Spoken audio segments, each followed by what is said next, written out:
Bueno, yo cuando comenzó todo esto estaba también haciendo trabajo. Yo soy de Osorno, entonces acá además de ser poeta, escritora, también hago gestiones culturales, hago encuentros, eventos. Tengo un ciclo de poesía que se llama Santo Laurel con un amigo y nada, ese día yo viajé a Bariloche ese fin de semana, justo cuando se produjo todo acá, y la verdad es que fue bien inesperado porque parecía que era algo de ficción, ¿no? Que no era real. Entonces yo me arriesgué y fui, pese a que sabía que estaba llegando el coronavirus, pero no pensamos nunca que iba a suceder todo lo que aconteció. En el viaje nos detuvieron en la marina, llegó la prensa, hubo todo un protocolo que para mí en realidad parecía parte de una película en ese momento porque sentía como que le estaban poniendo de más, ¿no? Como que era algo exagerado.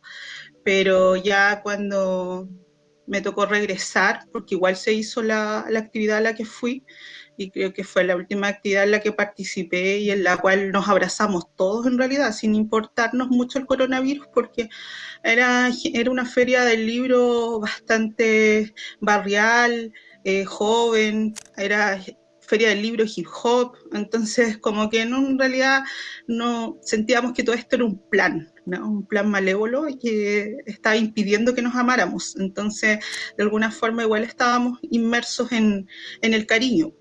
Así es que me tocó eso, primero la incredulidad, podría decirse. Nosotros en Osorno desde un principio tuvimos una alta tasa de contagiados, por lo tanto entramos en cuarentena muy pronto y estuvimos como aproximadamente un mes. Entonces fue todo así de golpe, ¿no? Y nada, yo vivo sola, entonces igual sacaba mi cuenta y pensaba, desde ese día, desde esos días que estuve en Argentina, no he tocado a un ser humano, solamente lo único vivo que he tocado es a un gato, que no es mío, un gato del vecino que me viene a ver, así que nada, así eso ha sido creo lo más complejo, porque igual uno está acostumbrado al afecto, eh, y al cariño de las demás personas. Y sobre todo yo que trabajo también con alumnos, que interactúo un montón todos los días con estudiantes en las salas de clase. Entonces, eso ha sido también bastante difícil y comunicarme con ellos también por lo que es la educación que está de algún modo súper idealizada, pero las realidades son otras. Yo tengo alumnos que son de sectores rurales, que no tienen acceso a internet, por lo tanto no se ha podido hacer clases en línea, he tenido que mandar tareas, los chicos igual se preocupan, llaman por teléfono, tienen que bajar a pueblo para imprimir una guía, entonces no es una tarea fácil. La desconexión es sobre todo lo que más me ha preocupado y he pasado por todos los estados anímicos. Insomnio, dormir mucho, etapa creativa, etapa no creativa, solamente mirando Netflix, mucha llamada, cansarme también del Zoom. Entonces creo que he pasado por todos los procesos y también supongo que es normal. Había un artículo que yo había leído que tenía que ver, ¿cierto?, con esto de los rituales, como de alguna forma vamos perdiendo los rituales, y cuando yo leí eso pensaba en el Huetripantú al principio y decía, pucha, o sea, como pensé también que no íbamos a llegar a esta fecha con lo del coronavirus y también pensé que quizás se podría realizar algún ritual por ahí, pero no, parecía también mentira que tuviésemos que juntarnos por internet y de alguna forma unirnos. A través de la virtualidad es muy extraño, la verdad. Entonces, las universidades, las editoriales, como que previeron esto, empezaron a programar lecturas. Me parecía que se estaban adelantando igual, pero nada, funcionó súper bien. Estuve en una lectura de la Universidad Austral con Famelisa Maquepillán, que es un año en PIN, y entonces ella cantó, yo leí, se conectó a harta gente, también hay hartas posibilidades de hacer cursos de Mapuzungún a través de internet y he disfrutado también mirando las clases. Es otra forma de comunicarnos que me parece que la comunidad mapuche se ha adaptado súper bien a estos cambios, pero claro, esperemos que sea momentáneo, falta bañarse en el río, falta abrazarse y falta el fuego y el Nutram y todo lo que nosotros estamos acostumbrados a hacer. Entonces, siento también que nosotros vivimos un proceso político complejo en este momento. No, es un Huetripantu, yo diría, igual distinto, está muy cercano al asesinato de Alejandro Treuquil y no hay una aclaración respecto a qué pasó, cómo sucedió. Uno sabe por qué sucedió esto, pero no hay una investigación ni mayor cobertura de los medios. Entonces, eh, me parece que es una etapa también triste para el pueblo mapuche porque las comunidades están siendo allanadas constantemente. El caso de Alejandro Treuquil es uno de los tantos, ahí están los comuneros hoy día en huelga de hambre. Entonces, me parece que también eso afecta un poco los ánimos, ¿no? Es una renovación natural, pero también tenemos que reflexionar dentro de esta noche, de este renuevo en las cosas que están pasando. De alguna forma, si algo nos ha ensayado la pandemia, al autosustentarse, ¿no? Esto de estar plantando, cocinando, que me parece que no estaba muy, no era muy practicado. Entonces, las comunidades, los pueblos originarios siempre están pensando en la naturaleza, en el medio ambiente, y en realidad todo lo que ha pasado también tiene que ver con ese desequilibrio. Y lamentablemente yo creo que uno está encerrado con muchos temores, con muchos insomnios, con mucho desorden, pero finalmente este encierro es raro porque afuera siguen pasando cosas, sigue existiendo la represión, siguen avanzando las grandes forestales, siguen avanzando las represas, siguen reprimiendo las poblaciones. Entonces es como que nosotros estamos aquí, pero afuera pasa de todo.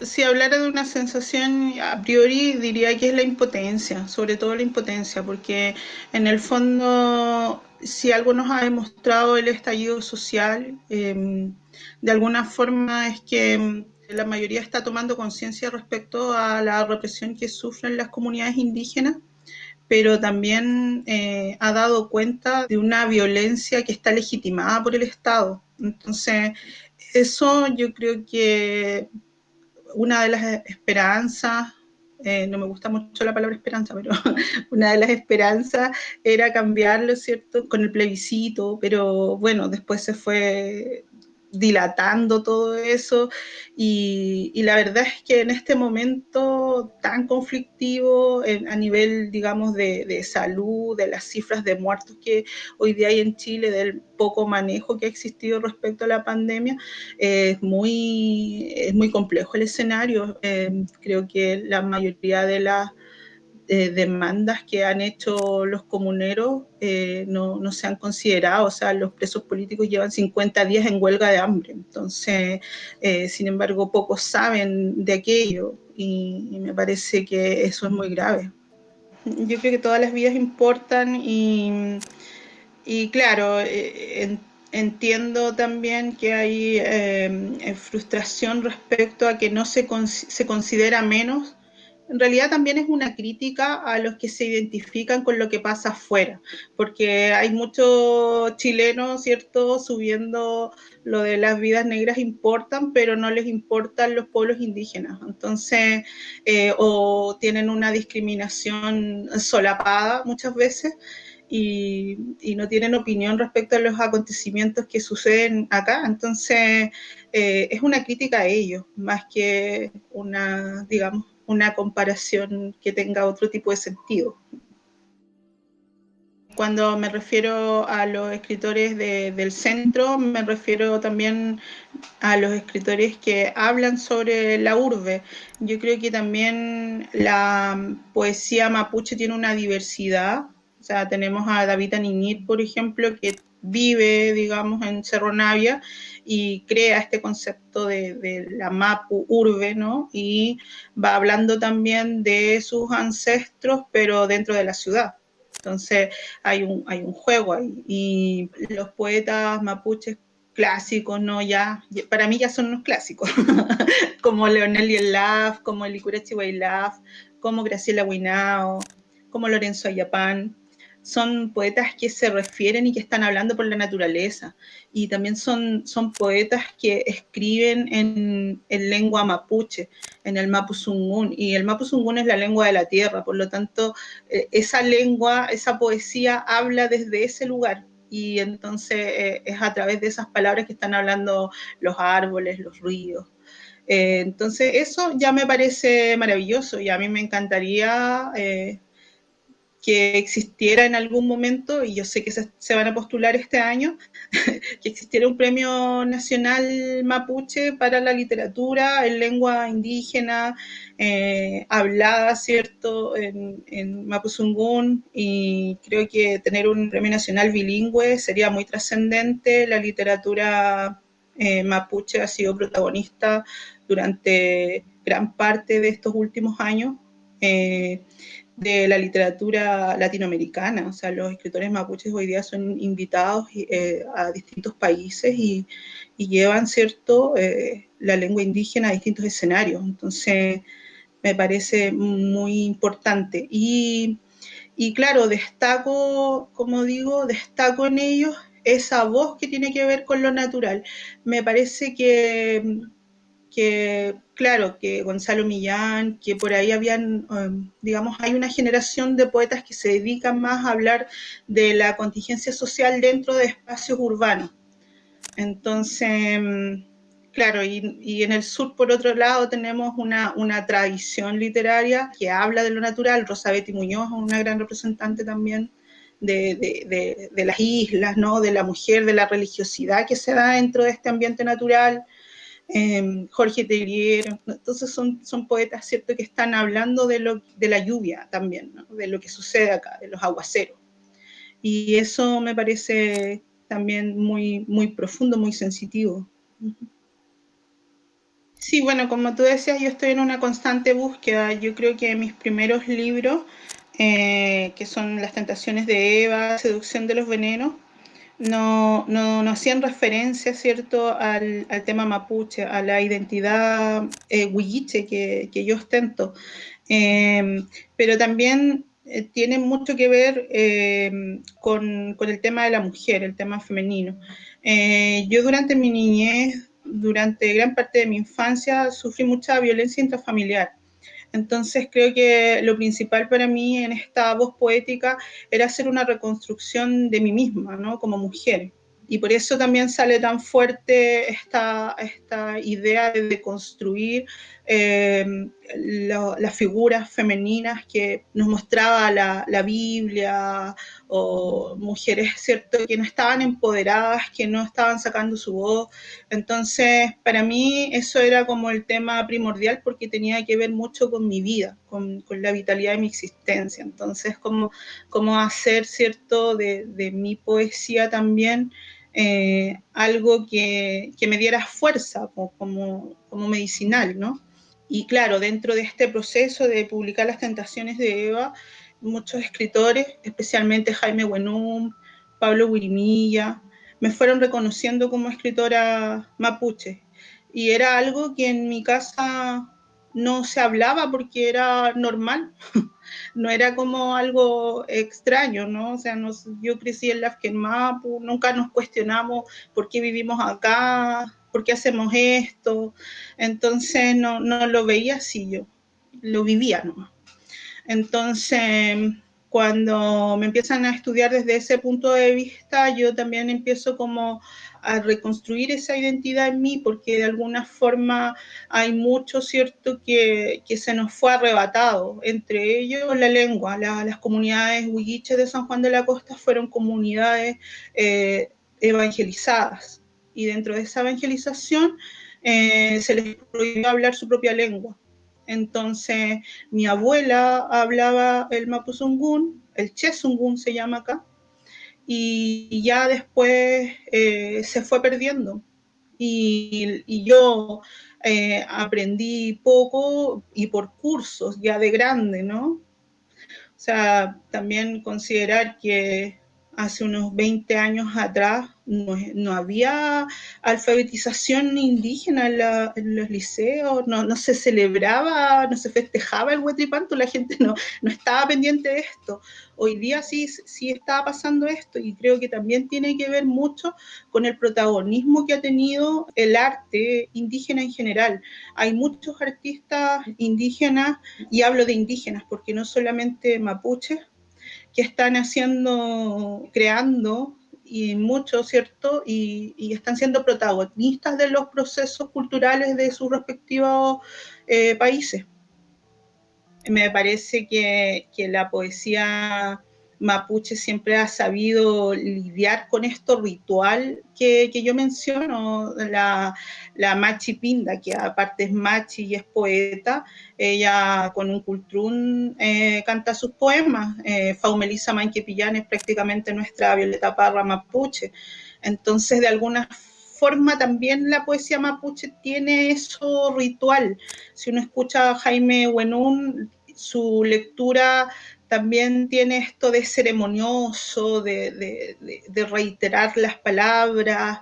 Entonces también parece que uno estuviera constantemente asistiendo a un ritual cuando uno los escucha. Leonel Yelaf, que canta, algunos tocan cierto trompe y después leen sus textos.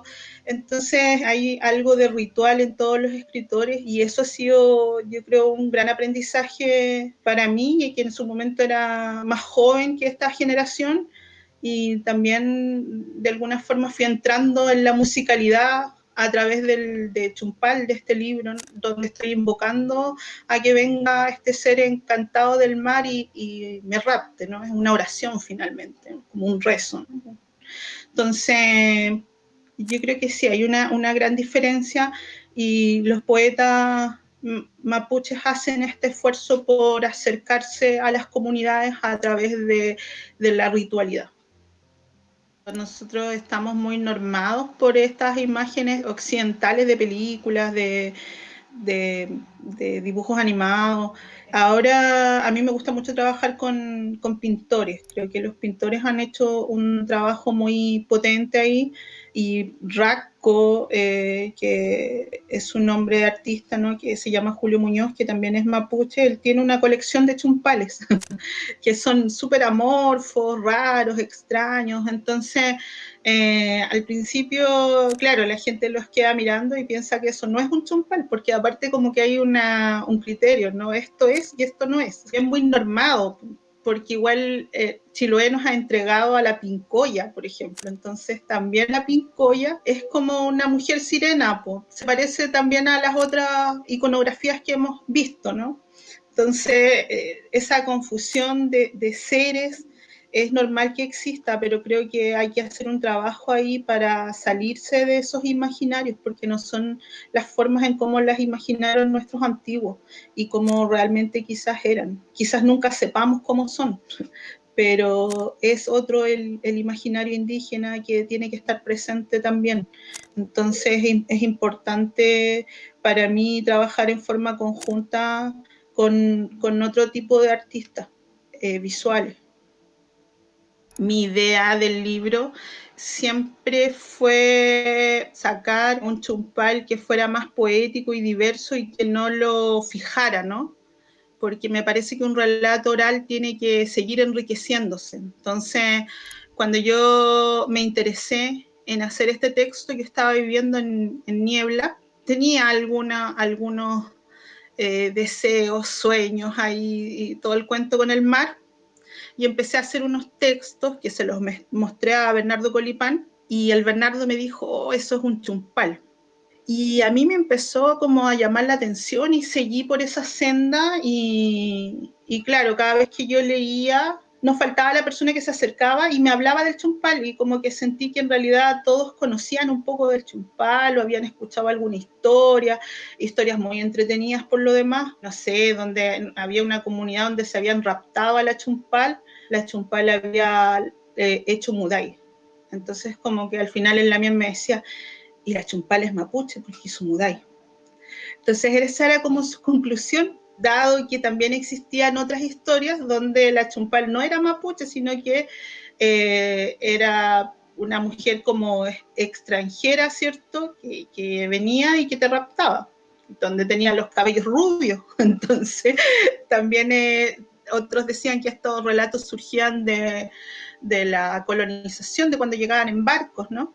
Y todas esas historias eran súper entretenidas y yo pensaba, ¿y si las escribo? ¿Y si como que las coloco dentro del libro? Y sentía que colocar los relatos era también fijar la historia poética.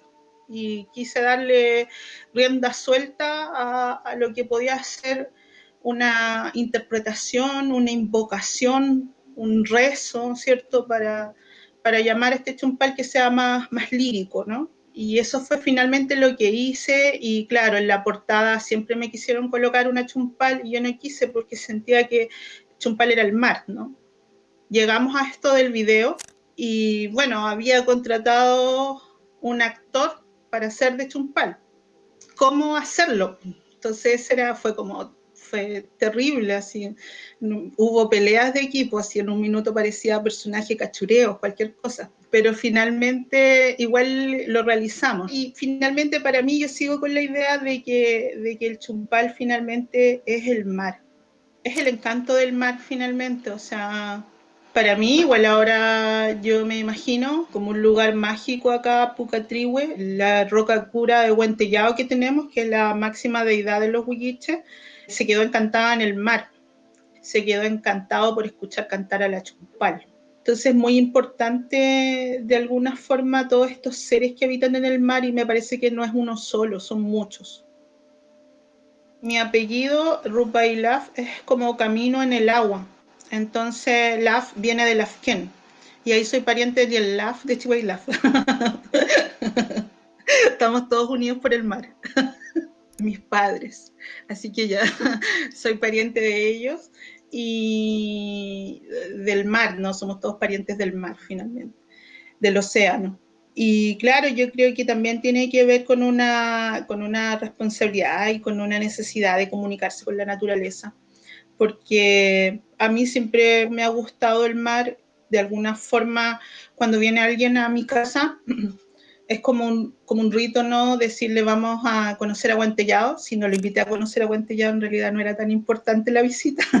Entonces siempre los llevo al mar a conocer a Huentellao y a presentarlos, ¿no? Porque igual eso tiene que ver como con nosotros, como el hecho de pedirle permiso al río, ¿cierto? Del lugar al cual vamos, ¿no? Pedirle permiso a las aguas. Si uno va a otra ciudad, uno va a visitar el río y le pide permiso y habla un poco, ¿no? Y claro, esta conversación con el río, con el agua, ha sido una constante en muchos de nosotros los huilliches, los lafkenches, los mapuches.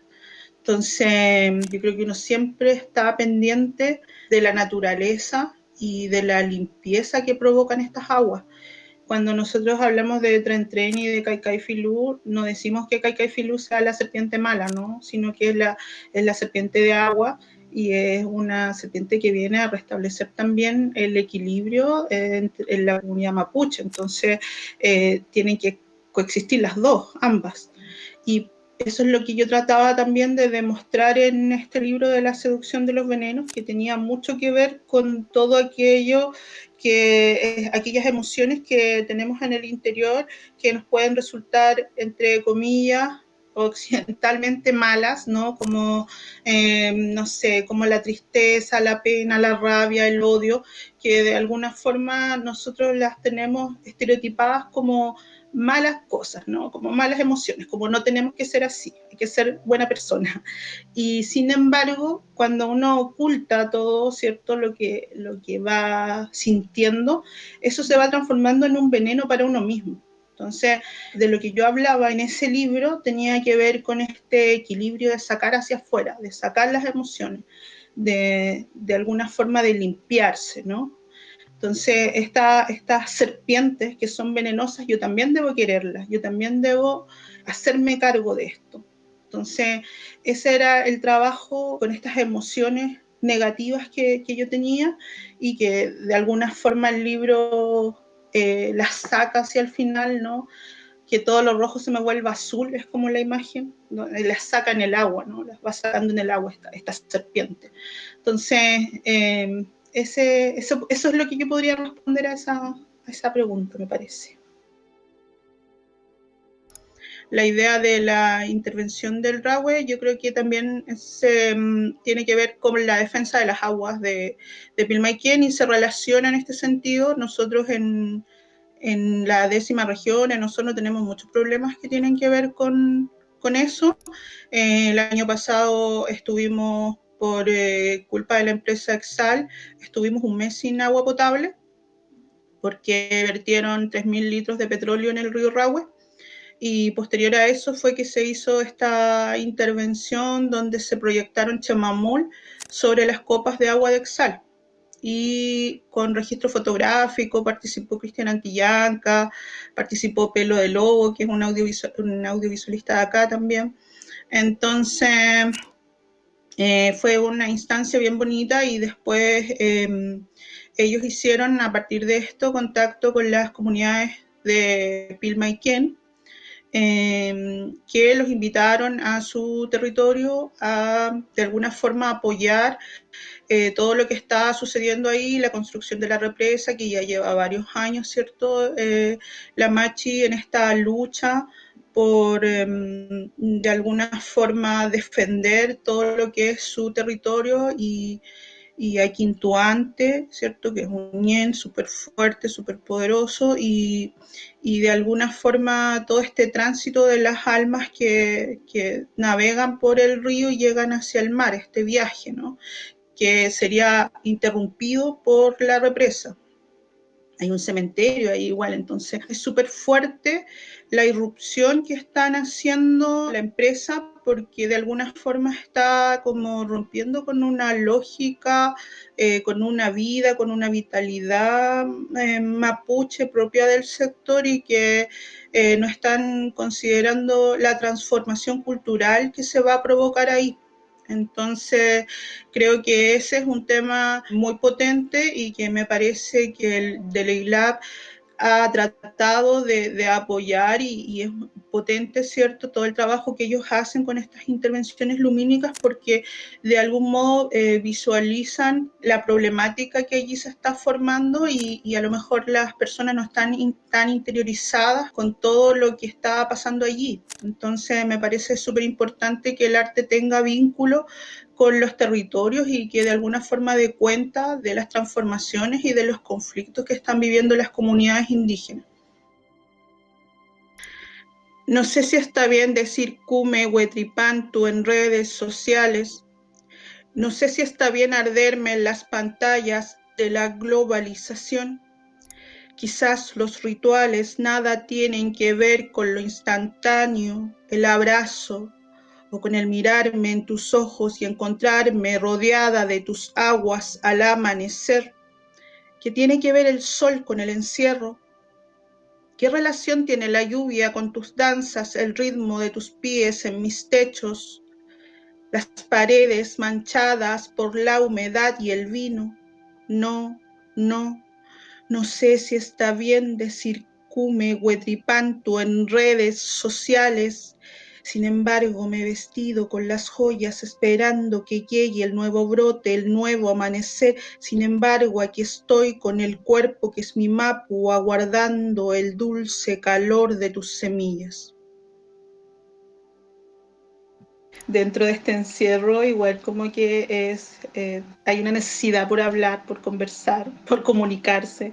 Así es que agradezco este tipo de llamadas que nos dan también la posibilidad de comunicarnos con los lectores, con el público, con la gente que quizás no nos conoce. Así es que eso, cariños.